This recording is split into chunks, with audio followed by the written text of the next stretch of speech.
अस्सलाम वालेकुम everyone, my name is Mohammad Arbab. I welcome you all at Positively Happy. मैं उम्मीद करता हूं कि आप सब खैरियत से होंगे। जैसा कि आप सबको पता है कि पॉजिटिवली हैप्पी के प्लेटफॉर्म ने एक सीरीज़ ऑफ सेशन का आगाज़ किया था, जिसमें हम डिफरेंट टॉपिक्स पर डिस्कस करते हैं हर सैटरडे और मंडे की नाइट को। तो आज हम जिस टॉपिक पर डिस्कस करेंगे वो है how to help children and teens to manage their stress. इसके लिए हमारे साथ हमारी गेस्ट मौजूद है miss Shazil Humayun. She is a practising clinical psychologist. इसके अलावा इससे पहले कि हम अपने सेशन का आगाज़ करें, सबसे पहले मैं आपको बताना चाहूँगा पॉजिटिवली हैप्पी प्लेटफॉर्म के बारे में। पॉजिटिवली हैप्पी एक ऐसा प्लेटफॉर्म है जहाँ से आप साइकोलॉजिकल हेल्प ले सकते हैं। हमारे पास टीम मौजूद है जिसकी मदद से आप साइकोलॉजिकल हेल्प ले सकते हैं। इसके अलावा अगर आप अफोर्ड नहीं कर सकते तो हमारे पास अफोर्डेबल थेरेपी की एक ऑप्शन मौजूद है जिसके ज़रिए से आप अफोर्डेबल प्राइस में सेशन ले सकते हैं। इसके अलावा हमारी वेबसाइट है जहाँ पर जाके आप हमारे टीम मेंबर्स को सर्च कर सकते हैं और अपनी अपॉइंटमेंट बुक कर सकते हैं। तो चलें हम अपने सेशन की तरफ चलते हैं। अस्सलाम वालेकुम मैम, कैसी हैं आप? वालेकुम सलाम। मैं बिल्कुल ठीक हूँ अरबाब, आप कैसे हैं? जी मैम, अल्हम्दुलिल्लाह। Ma'am first of all thank you very much कि आपने अपना टाइम दिया हमें। अ, इसके साथ ही मैम जैसे कि आज का हमारा टॉपिक है ma'am how to help children and teens to manage their stress. इसके बारे में मैम सबसे पहले तो मैं आपसे ये पूछना चाहूँगा कि जो स्ट्रेस आती है तो ज़ाहिर सी बात है कि कुछ इश्यूज़ हो रहे होते हैं जिसकी वजह से स्ट्रेस क्रिएट होती है। तो अगर हम बात करें इश्यूज़ की तो वो कौन से इश्यूज़ हैं जो हमारी टीन जनरेशन और हमारी जो यंग जनरेशन है, जो चिल्ड्रंस हैं वो फेस कर रहे हैं? तो इसके बारे में प्लीज़ हमें बताएँ। अच्छा, अब अगर बच्चों की बात की जाए जो 13 से नीचे हैं, उनके इनके स्ट्रेसेस में ज़्यादातर डोमेस्टिक मसाइल ही होते हैं। अम्मी-अब्बू का झगड़ा, दादी-अम्मी का झगड़ा, दादी-फूफो का झगड़ा, इस तरह के झगड़े वो देख रहे होते हैं और ऑब्वियसली वो उनकी हेल्थ पे, मेंटल हेल्थ पे तो स्पेशली बहुत ज़्यादा इफ़ेक्ट करता है। इस पे हम एंड पे भी डिस्कस करेंगे जब मैं पेरेंट्स का रोल बता रही हूँ और इसके अलावा जो पेरेंट्स की आपस में डिस्कॉर्ड होती है और फैमिली के जो बड़े-बड़े मसाइल होते हैं या बड़े-बड़े झगड़े होते हैं, उनकी वजह से भी वो भी एक स्ट्रेसर होता है। इसके अलावा जब जैसे-जैसे बच्चा बड़ा होता है उसमें सेपरेशन एंग्ज़ायटी भी आना शुरू हो जाती है, स्पेशली जो बच्चे जॉइंट फैमिली में शुरू से नहीं रहते, एकदम से उनको ऐसी जगह ले जाया जाए जहाँ बहुत सारे लोग हैं, उनको सेपरेशन एंग्ज़ायटी भी होती है अपने पेरेंट्स से रिलेटेड कि कहीं मैं गुम ना हो जाऊँ, कहीं मुझे कोई और ना ले जाए, कहीं मेरे पेरेंट्स कहीं ना चले जाएँ मुझे छोड़ के। और ये ज़्यादातर तब होता है जब बच्चा स्कूल जाना शुरू होता है, वो तो एक कॉमन पीरियड है जहाँ पे सेपरेशन एंग्ज़ायटी बहुत ज़्यादा पाई जाती है बच्चों में। स्पेशली जो बच्चे रोते हैं फर्स्ट डे ऑफ स्कूल पे, वो इसलिए रो रहे होते हैं क्योंकि वो अपने पेरेंट्स से और अपने घर से अलग नहीं होना चाह रहे होते। फिर इसके अलावा किसी पेरेंट ने एकदम से जॉब शुरू कर दिया या अगर एकदम से नहीं भी शुरू की तो ऑब्वियसली जो न्यू बॉर्न होता है उसको अपनी मदर की, अपने फादर की, दोनों पेरेंट्स की ज़रूरत होती है और अगर उनकी जॉब ऐसी है कि वो मोस्ट ऑफ द टाइम बाहर रहते हैं और बच्चा जो है वो नैनी के पास है या किसी ऐसे बंदे के पास है जिसको वो पसंद नहीं करता या जो उसकी अच्छी देखभाल नहीं कर रहा, तो फिर सेपरेशन एंग्ज़ायटी आ सकती है। इसके अलावा जब parents country to country migrate करते हैं, एकदम से आपने अपनी कंट्री चेंज कर दी है या सिटी भी चेंज कर दी है और आपका जो एनवायरनमेंट है वो बिल्कुल चेंज हुआ है, तो उसकी वजह से सेपरेशन एंग्ज़ायटी हो सकती है। इसके अलावा जो बच्चों में एक और फैक्टर होता है स्ट्रेस का, वो ये होता है कि आप अभी अकेले-अकेले थे और आपका एक और बहन या भाई आ गया। या फिर अगर आपका बहन या ऑलरेडी बहुत सारे बहन-भाई थे और आप उनसे उनसे डील कर रहे थे कॉम्पिटिशन में, अब एक और आ गए। तो वो जो न्यू बर्थ होती है, वो भी फैमिली में वैसे तो एक खुशी का मौका होता है, लेकिन वो बच्चों के लिए, टॉडलर्स के लिए वो एक स्ट्रेसर होता है। इसके अलावा अगर टीनेजर्स की बात की जाए तो वो तो एक ऐसी स्टेज है जिसमें से ट्रांजिशन हो रही होती है और ट्रांजिशन खुद से एक स्ट्रेसर है। आपकी बॉडी आपको चैलेंजेस दे रही होती है, उसमें चेंजेस आ रहे होते हैं, हार्मोनल चेंजेस आ रहे होते हैं जो कि कुछ लोगों के लिए डील करना मुश्किल होता है, कुछ लोग उसमें से स्मूथली गुजर जाते हैं।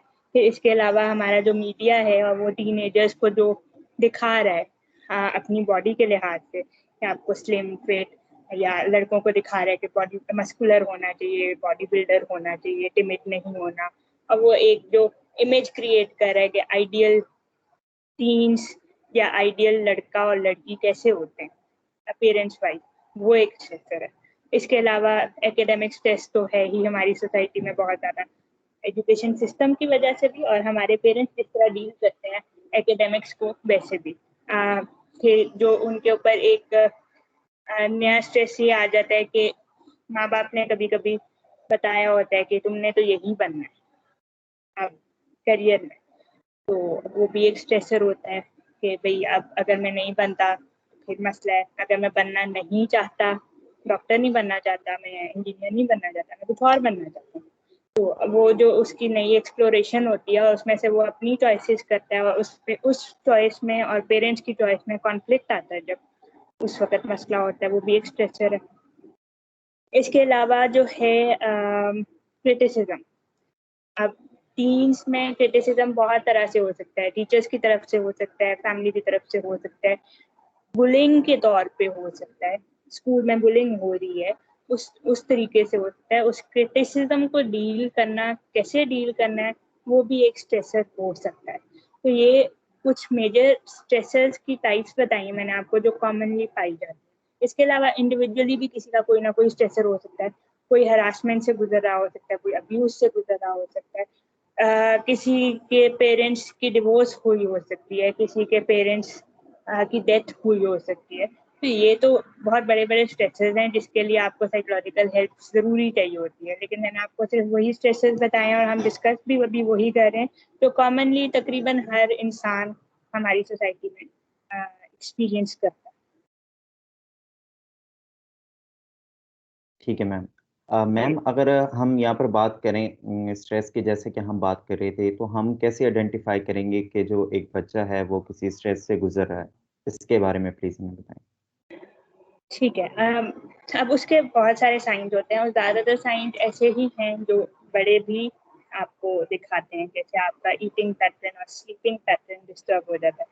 एक ओवर एक्टिव बच्चा जो कि खेलता कूदता है एकदम से बहुत थका हुआ महसूस कर रहा है, या उसने खाना बहुत ज़्यादा शुरू कर दिया या फिर खाना बहुत कम शुरू कर दिया, अपने बिंज ईटिंग जिसको कहते हैं टीन्स में ये बहुत ज़्यादा होता है। बिंज ईटिंग का मतलब है कि आप से कंट्रोल नहीं हो रहा आप कितना खा रहे हो, या फिर आप बहुत कम खाते हो, उसके बाद आपको जब भूख लगती है तब आपसे कंट्रोल नहीं होता आपने कितना खाना। ठीक है। ये एक फैक्टर हो सकता है। उसको नींद में डिस्टरबेंस हो रही है, नाइटमेयर्स कुछ बच्चे बहुत ज़्यादा रिपोर्ट करते हैं। कुछ बच्चे जो हैं वो उनको सोने में मुश्किल आती है।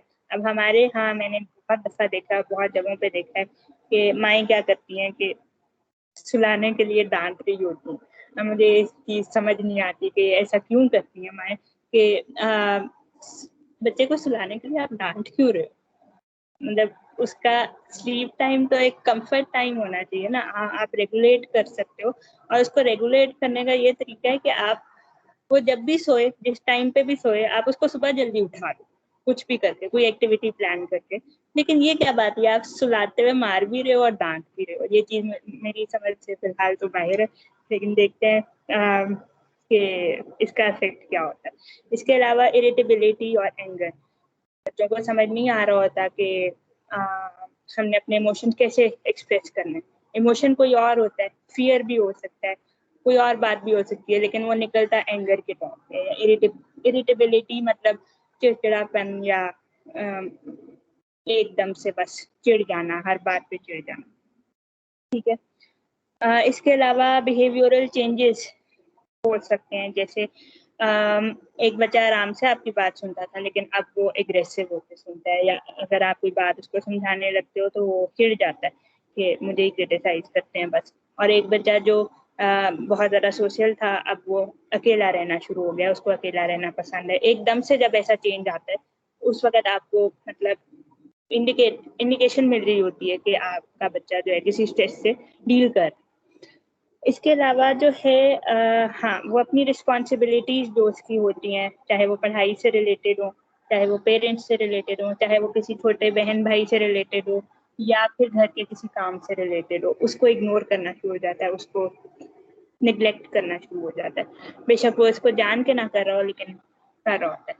एक बच्चों में खास तौर पे एक साइन जो होता है वो ये होता है कि वो बहुत ज्यादा हेडेक, स्टमक एच यानी पेट दर्द और वैसे ही बीमार रहना शुरू हो जाता है। ठीक है, उनकी उनकी जो बीमारी की फ्रिक्वेंसी है वो बढ़ना शुरू हो जाती है। नज़ला जुकाम बहुत जल्दी जल्दी लग रहा है, पेट खराब बहुत जल्दी हो रहा है। पेट खराब रहना और होना वैसे भी एक स्ट्रेस का साइन है कि आप जब भी स्ट्रेस में होते हो आपके पेट में कुछ ना कुछ गड़बड़ होती है। तो वो बच्चों में अक्सर डायरिया की फॉर्म में हो जाती है। जी हाँ, ये सारे हमारे साइंस थे कि मतलब हम कैसे आइडेंटिफाई कर सकते हैं कि हमारा बच्चा जो है वो स्ट्रेस से गुजर रहा है, या हमें कैसे, अगर वो उसने हमें बताया नहीं है कि वो कौन से स्ट्रेस से गुजर रहा है तो हमें कैसे पता लगेगा वो स्ट्रेस से गुजर रहा है। ठीक है मैम। मैम अगर यहाँ पर हम मैनेजमेंट की बात करें तो प्लीज़ हमें ये बताइएगा जो हमारे चिल्ड्रंस होते हैं या टीनेजर्स जो होते हैं वो इस स्ट्रेस को किस तरह से मैनेज करते हैं, प्लीज़ इसके बारे में थोड़ा बताएं। ठीक है, वैसे तो अगर मैं अपनी पाकिस्तानी सोसाइटी की बात करूं, सबसे पहली तो मेरी कंप्लेंट ये है कि हमारे बड़ों को ही स्ट्रेस मैनेजमेंट नहीं आती। तो जो लोग आगे बच्चे प्लान कर रहे हैं, जिनके बच्चे छोटे हैं, वो पहले खुद सीख लें, फिर उसके बाद अपने बच्चों को भी सिखाएं। बच्चों को सिखाने के लिए ज़रूरी है कि आप उनकी जो डेली लाइफ की हैबिट्स हैं उनको रेगुलेट करें, उनकी स्लीप को, उनकी एक्सरसाइज को, उनकी डाइट को एक पैटर्न बनाएं, एक बैलेंस में रखें कि जैसे हमारे माँ बाप एनकरेज करते हैं कि अगर एग्जाम्स हैं तो तुम रात जाग बिल्कुल पाओ। अब वो जो 10 दिन वो जागा होता है उसके बाद फिर उसका स्लीप साइकिल बिल्कुल डिस्टर्ब हो जाता है। वो ठीक हो या ना हो वो गॉड नोस, ठीक है, वो कैसे ठीक करता है, या ठीक नहीं होता तो मजीद खराब हो जाता है।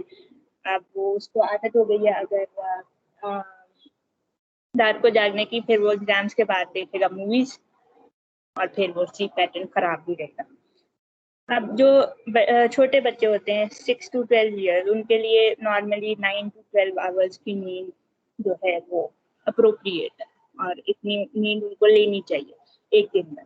और जो टीनेजर्स हैं उनके लिए 8 to 10 आवर्स की स्लीप नॉर्मली होती है, लेकिन ये इंडिविजुअली भी ये रेंज वेरी करती है। अगर आपका बच्चा कम सोता है तो आप उसको मार मार के सुलाएं नहीं कि तुमने 10 घंटे ही सोना।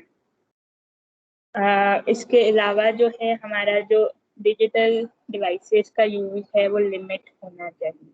ठीक है, मैं ये नहीं कह रही कि बंद करना एक एक्सट्रीम है। आप उनको एक अपडेटेड टेक्नोलॉजी से अगर महरूम कर रहे हो और बिल्कुल ही अनअवेयर रख रहे हो तो वो फिर उसके लिए वो भी नुकसान है।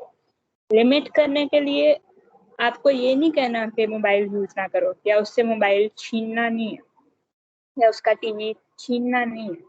आपने उसको रिप्लेस करना है मजीद एक्टिविटीज। ठीक है, बच्चे मोबाइल की तरफ क्यों जाते हैं? क्योंकि उनको मजीद कोई इंटरेस्टिंग एक्टिविटी मिलती ही नहीं है। वो ठीक है, मोबाइल ना यूज करें तो करें क्या? उनको फिर बताओ कि करो क्या। उनको एनरोल कराएं आप डिफरेंट स्किल लर्निंग इंस्टीट्यूट में। कोई भी स्किल हो सकती है, वो छोटी से छोटी स्किल भी हो सकती है। बच्चों की आजकल कुकिंग और बेकिंग क्लासेस हैं, बच्चों की मार्शल आर्ट्स क्लासेस होती हैं, बच्चों की डिबेट कॉन्टेस्ट होते हैं, आप उनमें पार्टिसिपेट कराएं, उनको उनकी प्रैक्टिस कराएं। जब वो ऐसी एक्टिविटीज में इन्वॉल्व होंगे तो उनका ऑटोमेटिकली डिजिटल यूज कम हो जाएगा। फिर दूसरी चीज है एक्सरसाइज उनकी रूटीन में ऐड करें। टीनेजर्स के लिए तो ये बहुत ही अच्छी चीज है। और इसके अलावा उनको बात करना सिखाएं। बात करना सिखाने से मेरी मुराद ये नहीं है कि वो अब मेरे पास कुछ मदर्स आती हैं, वो कहती है मेरा बच्चा बोलता बहुत। वो कम बोलना बुरी बात नहीं है, कम बोलना उसकी एक इंडिविजुअल ट्रेट है। उसने अगर कम बोलना है तो ठीक है, उसको कम ही बोलने दें। कम्युनिकेशन का मतलब ये नहीं आप ज्यादा बोलते हो, कम्युनिकेशन का मतलब ये आप जितना बोलते हो उसमें अपने आप को ठीक तरीके से एक्सप्रेस कर देते हो। ठीक है, अब इसमें अब आपके ग्रुप पे भी काफी दफा डिस्कस हो चुका है, असर्टिव कम्युनिकेशन स्टाइल हमने सिखाना है। अब असर्टिव कम्युनिकेशन स्टाइल सीखने के लिए उसको मॉडल्स की भी जरूरत है और उसको प्रैक्टिस की भी जरूरत है, ठीक है। अब हमारी सोसाइटी में असर्टिव कम्युनिकेशन के मॉडल्स बहुत ही कम है। मॉडल से मेरी मुराद है इंसानी मॉडल्स जो कि खुद इस चीज को प्रैक्टिस करते हैं, ठीक है। हमारे पेरेंट्स को नहीं आता असर्टिवली जवाब देना। हमारे पेरेंट्स जो हैं हमें कहते हैं कि आप या तो वो गुस्सा कर रहे होते हैं या वो एक दूसरे से जब कम्युनिकेट कर रहे होते हैं तो वो बहुत पैसिव होते हैं, ठीक है। तो ये एग्रेसिव और पैसिव कम्युनिकेशन स्टाइल तो हमें बहुत देखने को मिलता है, लेकिन असर्टिव कम्युनिकेशन स्टाइल हमें नहीं मिलता। अब असर्टिव कम्युनिकेशन स्टाइल पे किसी और लेक्चर में कोई और शायद डिस्कस करे, लेकिन ये एक बहुत इंपॉर्टेंट टॉपिक है कि असर्टिव कम्युनिकेशन कैसे होनी चाहिए और बच्चों को ये कैसे सिखानी चाहिए, ये भी एक अलग डिबेट है। लेकिन बच्चों को सिखाने का सबसे अच्छा तरीका यही है कि आप उसको खुद मॉडल करके दिखाओ, ठीक है। अब इसमें एक और चीज ये आती है कि आप उनसे डायरी मेंटेन कराओ उनके इमोशंस की, ठीक है। इमोशंस को आइडेंटिफाई करना सिखाओ। हमारे हमारे जो मेजर इमोशंस हमें सिखाए जाते हैं वो उदासी, खुशी और गुस्सा, ये 3 इमोशंस हैं जो हमें पता है बस, ठीक है। अब इनके बीच में भी बहुत सारे इमोशंस होते हैं और इनके अलावा भी बहुत सारे इमोशंस होते हैं, सिर्फ ये 3 इमोशंस ही नहीं रह गए जो हम फील करते हैं। और उदासी और गुस्से को नेगेटिव इमोशन समझा जाता है और इसको सप्रेस कराया जाता है, ठीक है, कि आपने इसको एक्सप्रेस नहीं करना, ये नहीं आप एक्सप्रेस कर सकते। आपको हमेशा जो है ना दांत निकाल के हंसते रहना है और आपने स्माइल करते रहना है, ये एक इंसानी फितरत नहीं है। उसने नेगेटिव इमोशंस को भी एक्सपीरियंस करना है, ठीक है। अब हमने उनको अब ये सिखा दिया कि पॉजिटिव इमोशंस कौन से और नेगेटिव इमोशंस कौन से। उसके बाद हमने उनको ये सिखाना होता है कि नेगेटिव इमोशन जब हम एक्सपीरियंस करते हैं तो वो एक्सपीरियंस करना बुरी बात नहीं है, लेकिन उसकी इंटेंसिटी आउट ऑफ कंट्रोल हो जाना हमारे रिलेशनशिप्स के लिए डैमेजिंग हो सकता है, ठीक है।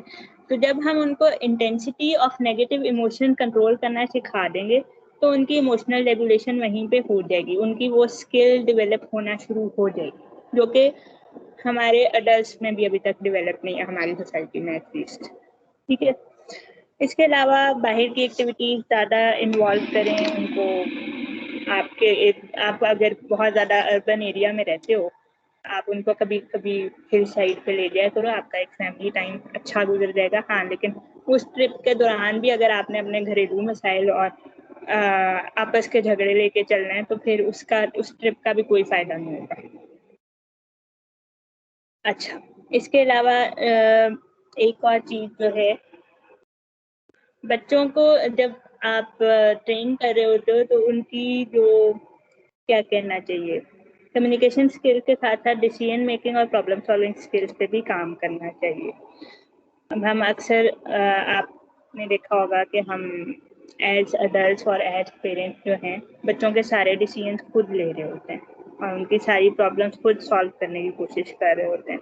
नहीं, ये तो बच्चा है, ये क्या करेगा, इसको उसको इन्वॉल्व नहीं करना। उनकी अंडरस्टैंडिंग तक जो प्रॉब्लम आप उनसे सॉल्व करा सकते हो वो कराओ। ऑल्टरनेटिवली ये हो रहा होता है कि मैंने बहुत जगहों पे देखा है कि माएँ जो हैं वो अपने ससुराल की सारे जहान की बुराइयां जो है अपने बच्चे के सामने कर रही होती हैं, ठीक है। तो वो आप अल्टीमेटली क्या कर रहे हो, आप उसके जहन में एक नेगेटिव वर्ल्ड व्यू डाल रहे हो कि बाकी सारे लोग बुरे हैं, कुछ 1-2 लोगों को छोड़ के, या मेरे नानके को छोड़ के मेरे दादके सारे बुरे हैं, या वर्ल्ड एक हार्मफुल प्लेस हो सकती है। आप उसके ज़हन में ये चीज़ डाल रहे हो। तो अपने इमोशंस पे कंट्रोल रखते हुए ये चीज़ किसी बच्चे से ना डिस्कस किया करें। अगर आपको ज़्यादा मसला हो रहा है और आपको वेंटिलेशन के लिए कोई नहीं मिल रहा तो आप किसी साइकोलॉजिस्ट के पास जा सकती हैं। बस यही था कि हम स्ट्रेस मैनेजमेंट के लिए बच्चों की और टीनेजर्स की क्या कर सकते हैं। मज़ीद आगे जो है इसके अलावा पेरेंट्स का रोल आ जाता है, पेरेंट्स क्या-क्या कर सकते हैं। उसमें भी बहुत सारी स्ट्रेटजीज़ हैं, जैसे कि हम मॉडल कर सकते हैं एक हेल्दी कोपिंग स्टाइल, ठीक है। अब आप कहेंगे कि मॉडल कैसे कर सकते हैं, उसके लिए वही बात है पहले आप खुद सीखें स्ट्रेस मैनेजमेंट, उसके बाद आप बच्चों को सिखा सकते हैं। अगर आपको खुद नहीं आती तो आप बच्चों को भी नहीं सिखा सकते। इसके अलावा जो है बच्चे को प्रॉब्लम सॉल्विंग और डिसीजन मेकिंग कैसे सिखानी है, ये चीज़ डिसाइड करना माँ बाप को थोड़ा सा मुश्किल लगता है कि अभी हमें क्या पता ये चीज़ सॉल्व कर सकता है या नहीं कर सकता। या फिर माँ बाप ये भी कर रहे होते हैं कि अपना टाइम बचाने के लिए, क्योंकि उनका शेड्यूल बहुत ज़्यादा बिजी होता है, तो अपना टाइम बचाने के लिए उनसे बात नहीं करते, उनके डिसीजन खुद लेना शुरू कर देते हैं। ठीक है, मेरा नहीं ख्याल हम में से किसी से भी पूछा गया है तुम स्कूल जाना चाहते हो या नहीं जाना चाहते, चलो ये नहीं पूछा गया तो हमसे ये भी नहीं पूछा गया तुम कौन से स्कूल जाना चाहते हो, हमसे ये भी नहीं पूछा गया कि तुम पढ़ना चाहते हो या नहीं पढ़ना चाहते हो, और नहीं पढ़ना चाहते तो क्यों नहीं पढ़ना चाहते। हम लॉजिक्स देते ही नहीं है, बस पढ़ना है, हमने कह दिया पढ़ना है तो पढ़ो। हमने कभी ये डिस्कस नहीं किया कि पढ़ाई के क्या फायदे होंगे, या फिर बस डॉक्टर बनने के लिए पढ़ो। आपने उसका गोल खुद क्यों डिसाइड किया। ठीक है, एज पेरेंट्स आपको, मेरा नहीं ख्याल ये अथॉरिटी है कि आप उसका गोल खुद, लाइफ का गोल, करियर का गोल, आगे बहुत सारे गोल्स आते हैं, शादी का गोल, कोई और गोल, वो आप क्यों डिसाइड कर रहे हो। आप उसको ऑप्शंस बता नहीं रहे हो, आपने उसके लिए डिसाइड करके उसको लॉक कर दिया तुमने यही करना। ठीक है, तो जब आप ऐसे बड़े बड़े डिसीजन में जो उसकी लाइफ का पार्ट होते हैं उसको नहीं लाओगे, तो फिर आप छोटे डिसीजन में कैसे एक्सपेक्ट कर सकते हो कि वो एक अच्छा डिसीजन मेकर बनेगा, या उससे एक अच्छी उम्मीद रखोगे कि एक अच्छा डिसीजन दे सकता है। ऐसे ऐसे तो वो नहीं कर सकता, क्योंकि उसमें वो बेसिक्स के लिए नहीं डेवलप हुई। उसके अलावा मीडिया लिटरेसी, पेरेंट्स क्या करते हैं, कोई सवाल किया गया है, मेरे पास टाइम नहीं है, या ये कैसा सवाल किया तुमने, ये कितना स्टूपिड सवाल है, ये सवाल तुम्हारे जहन में क्यों आ गया है, ये कितना बुरा सवाल है। अब इसमें एडोलेसेंट्स के जहन में बहुत सारी क्यूरियोसिटी होती है, बच्चों के जहन में भी बहुत बहुत बहुत सारी क्यूरियोसिटी होती है, उसको हम बार बार सप्रेस करते हैं। एक्चुअली वो हम सप्रेस ऐसे कर रहे होते हैं कि वो हमारे सामने सवाल करना बंद कर देता है, लेकिन वो इसकी सर्च में अभी भी होता है। अब आपने अगर अपनी सोर्स बंद कर दी है तो उसको कोई गलत सोर्स मिलने के ज़्यादा चांसेस। ठीक है, अब आप उसको ज़्यादा वल्नरेबल कर, अगर आप उसके सवालों के जवाब नहीं दे रहे हो ना, तो आप उसको ज़्यादा वल्नरेबल कर रहे हो गलत जवाब ढूंढने को। ठीक है, वो इंटरनेट से ढूंढ सकता है, वो अपनी ही एज के किसी दोस्त की फैंटेसीज को कैरी कर सकता है, उसको सच मान सकता है, वो किसी एब्यूजर के हाथ लग सकता है। मतलब उसको अगर एजुकेशन नहीं मिल रही सही जगह से और सही तरीके से, तो वो तो ढूंढेगा उसको। अब हम में से कितने लोग हैं जिनके पेरेंट्स ने उनको बताया होगा प्यूबर्टी क्या होती है, प्यूबर्टी में क्या क्या चेंजेस आते हैं, या फिर जेंडर रोल्स क्या होते हैं, जेंडर्स में क्या फ़र्क है, किसी ने नहीं बताया। मेरा ख्याल है मेरी जनरेशन के पेरेंट्स में से तो किसी ने नहीं बताया। ठीक है, आगे अब जो जनरेशन आ रही है वो थोड़ी बहुत अवेयर है, वो थोड़ा बताना चाहती है, लेकिन बताना चाहने में और सही तरीके से बताने में और सही बात बताने में फ़र्क होता है। अच्छा, फिर इसके अलावा आप रेगुलेट, इसी तरह रेगुलेट कर सकते हैं कि उनको कौन सी इन्फॉर्मेशन मिली है, कि जब आप उनके सवालों के जवाब खुद दें, और अगर आपको सही जवाब नहीं आता तो उस पर रिसर्च करके जवाब दें। ये नहीं कि आपकी भी अपनी जो फैंटेसीज बनी हुई है, या फिर आपके अपने जो सोसाइटी ने रिजिड किस्म के ख्यालात बना दिए आप वही डिलीवर करें। अगर आपको भी उसमें मज़ीद लर्निंग की ज़रूरत है तो आप उसमें मज़ीद लर्न करके उसके सवाल का जवाब दें। और ये चीज़ तो हज़रत अली ने भी कही हुई है ना कि आप अपने बच्चे की परवरिश जो हो उसके ज़माने के हिसाब से करो, अपने ज़माने के हिसाब से मत करो। लेकिन हम उल्टा करते हैं कि हम अपने ज़माने की चीज़ें बच्चों पे थोप रहे होते हैं, चाहे उनको पसंद आए या ना आए। फिर एक बहुत मेजर रोल जो पेरेंट्स का आता है वो ये आता है कि वो नेगेटिव थिंकिंग को प्रमोट करते हैं बजाय इसके वो उसको कॉम्बैट करें।